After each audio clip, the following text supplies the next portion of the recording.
legendary film star John Wayne was born on May 26, 1907, in Winterset, Iowa, to a pharmacist named Clyde Morrison and his wife Mary. Wayne's birth name was Marion Robert Morrison, but was soon after changed to Marion Mitchell Morrison when his parents decided to name their next child Robert. Many published sources list Marion's middle name as Michael and not Mitchell. Some speculate that Wayne may have deliberately perpetuated this erroneous detail after gaining some celebrity. After moving to sunny California, the Morrison family worked on a dusty ranch in Lancaster for several years until it failed, precipitating their move to Glendale, where his father worked as a pharmacist. Now let's take a look back to the early days of Western drama.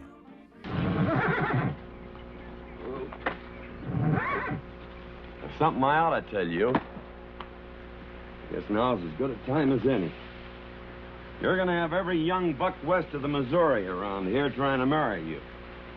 Mostly because you're a handsome filly.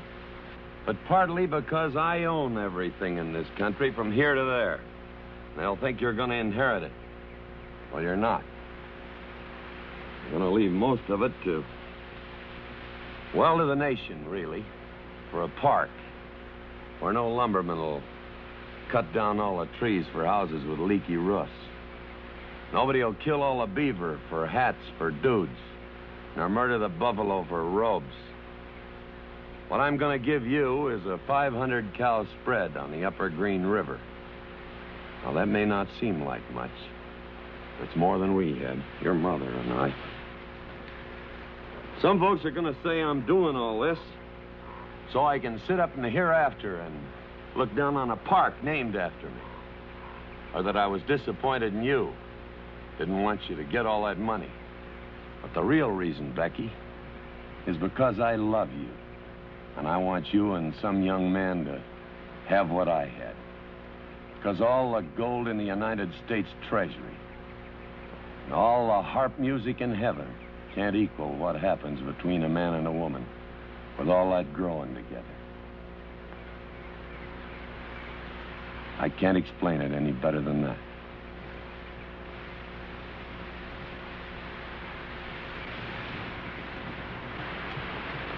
All right, Daddy.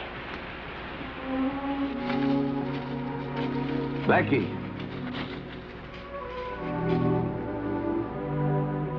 When you're as old as I am, you'll thank me for this. Daddy, I'm full grown. I wasn't worrying about me. I was thinking about you and Mama.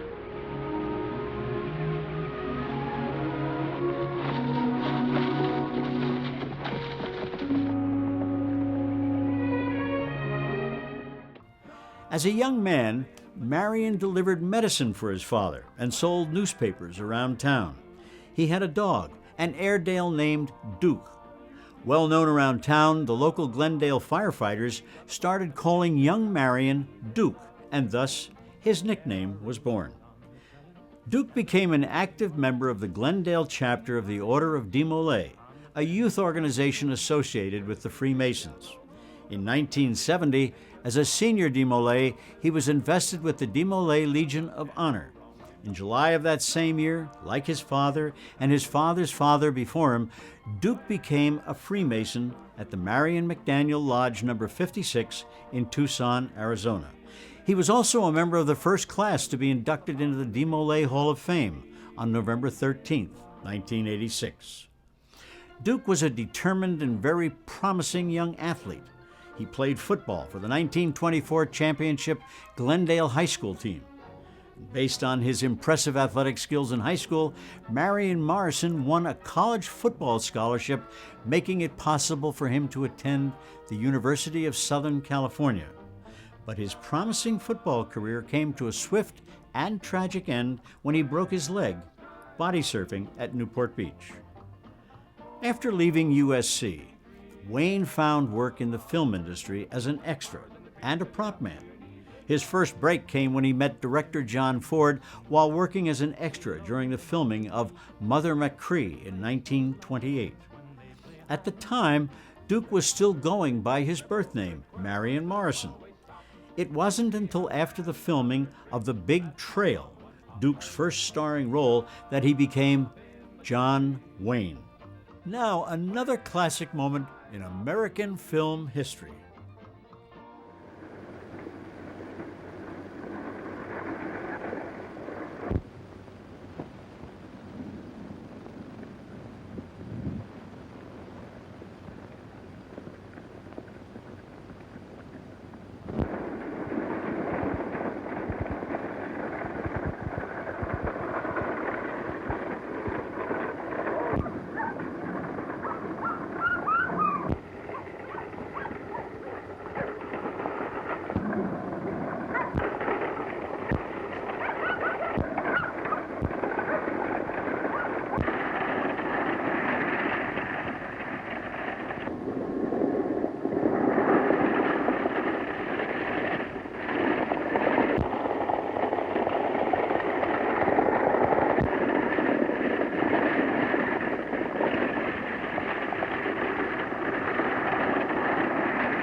Well, fella, we sure had some rides, didn't we?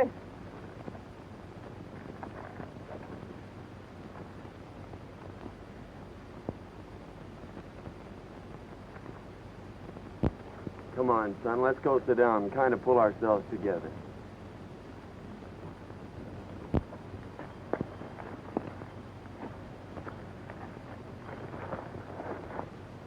I knowed you was going to get me when I passed you. Oh, don't worry, Spuds. We're all right. You're safe. I know, but that's not what I'm thinking about. I'm thinking of what's going to happen to me when I get back. Butch will beat me. Oh, I'll have something to say about that. You can't stop him. No one can. They've tried it. Well, I'll get your provisions and go back with you and explain things. Don't worry, your dad isn't going to whip you. The Big Trail, released in 1930, was slated as the first big-budget film of the new sound era. The film's cost was huge. At over $2 million, it dwarfed most features of its time and had an enormous cast with hundreds of extras. Audiences who saw the film erupted in standing ovation at its close. Unfortunately, only a handful of theaters at the time were equipped to handle the sound, and the film was ultimately considered a flop. His first color film was Shepherd of the Hills in 1941. The following year, he starred in the Technicolor epic Reap the Wild Wind, directed by Cecil B. DeMille. This was the only time that Wayne appeared in a film directed by DeMille. For a better part of a decade, Wayne paid his dues, working for various studios in one B movie after another. Working primarily in westerns, he even played a singing cowboy named Sandy Saunders. Wayne put all that time and experience to good use, developing that now famous action hero persona, which served as the foundation for his more acclaimed roles later on in his career. This next clip is sure to bring back memories. Fauntleroy, we're going to make this a fair fight. Of course we are, GW. There'll be none of this. I wouldn't do that, GW. You wouldn't do... No, I wouldn't do that. And Dev, I don't want you kicking Fauntleroy in the knee. He didn't do no such thing. And none of this nose twisting. Ah! He's all yours.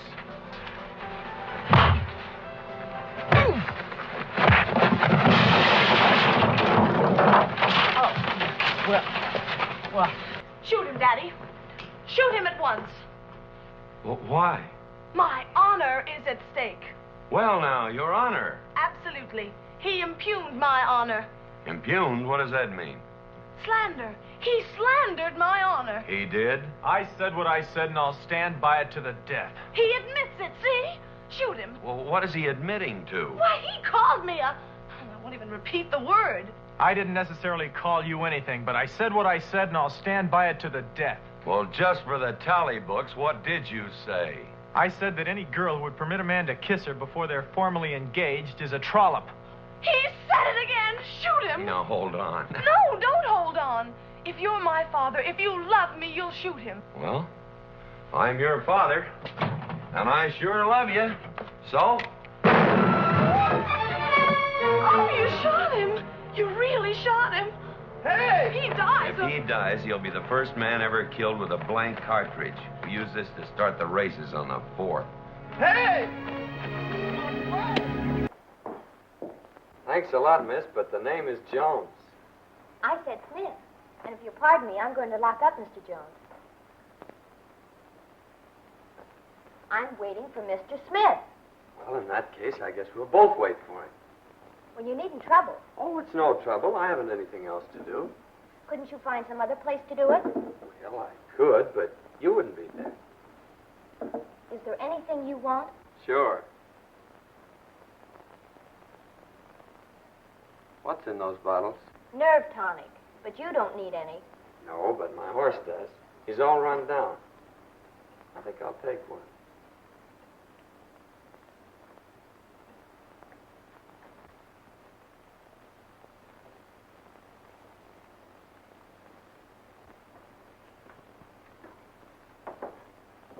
Is there anything else? Well, let me see now. Well. Just what I've been looking for. You think they'll fit? Well, I'm sure I don't know. Well, I guess there's only one way to find out. I hope that's all. Well, come to think about it, I think I'll take another bottle of that nerve tonic.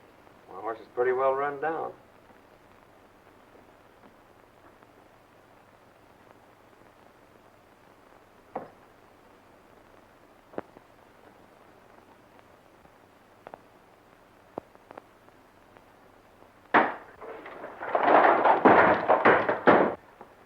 Shall we dance?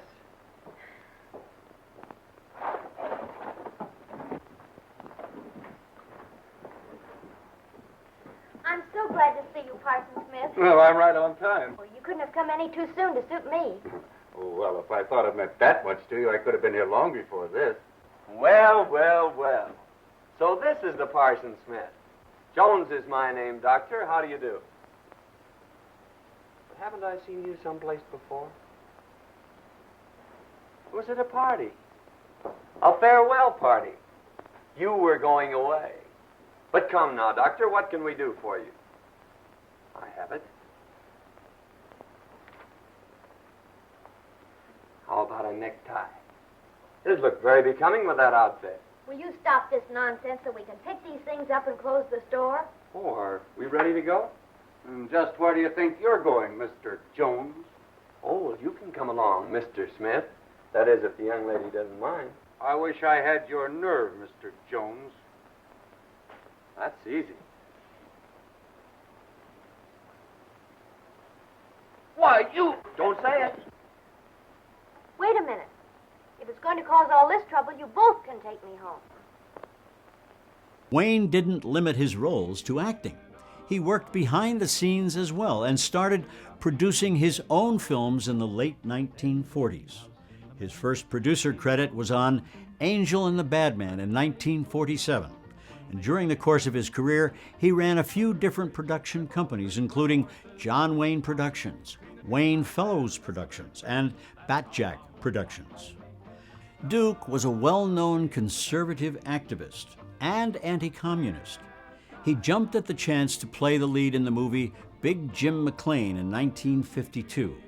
He played an investigator for the U.S. House Un-American Activities Committee, working to ferret out communists in all aspects of American public life.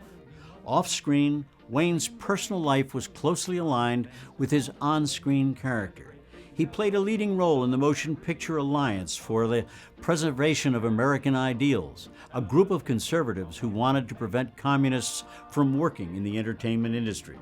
He was even the organization's president for a while, standing alongside other fellow actors including Gary Cooper and Ronald Reagan. Due in large part to his sheer popularity and his prominent, outspoken political activism, it's rumored that the Republican Party asked him to run for President of the United States in 1968. It's said that he turned down the offer because he didn't believe America would vote for a movie star. Thrice nominated for an Academy Award, he won a Best Actor Oscar in 1969 for his portrayal of U.S. Marshal Rooster Cogburn in True Grit. Now, another classic moment in American film history. Katie! Catherine Gilhooly McClintock! Where's the woman of the house? Mr. McClintock? Oh, there you are. Mrs. Warren. Oh, good evening. I waited up for you, Mr. McClintock. Oh, how nice. See, I want to talk to you about something. Delighted, delighted. 309 times straight. I beg your pardon? 309 times straight without a miss. Gotta be a record. I suppose so. Now, Mr. McClintock, what I wanted to 2 say... pound Stetson, 6-inch brim, 53 feet in the air. It's gotta be a record. I'm sure it is, but the reason I waited up... Dagnammit, woman, can't you hold that glass still? Of course, sir. Now, down the hatch to my world's record. Down the hatch. Yes, sir.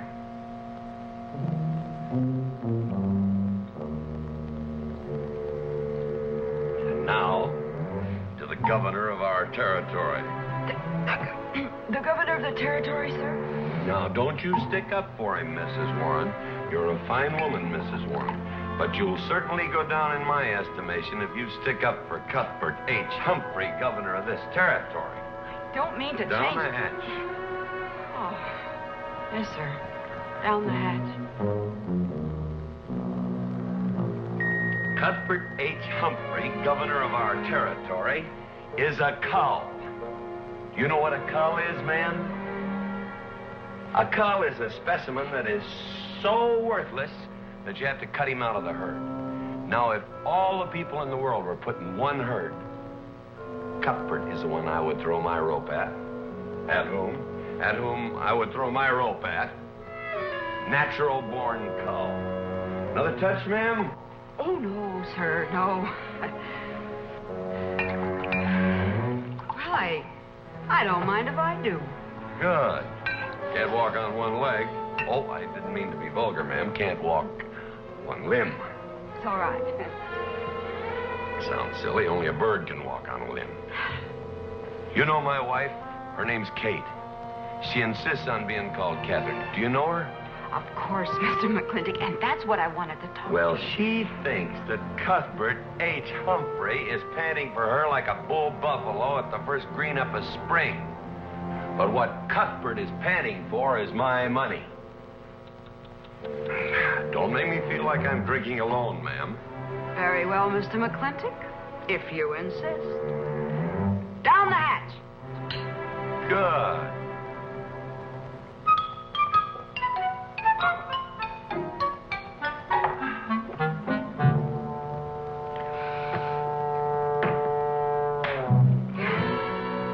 Mr. McClintock,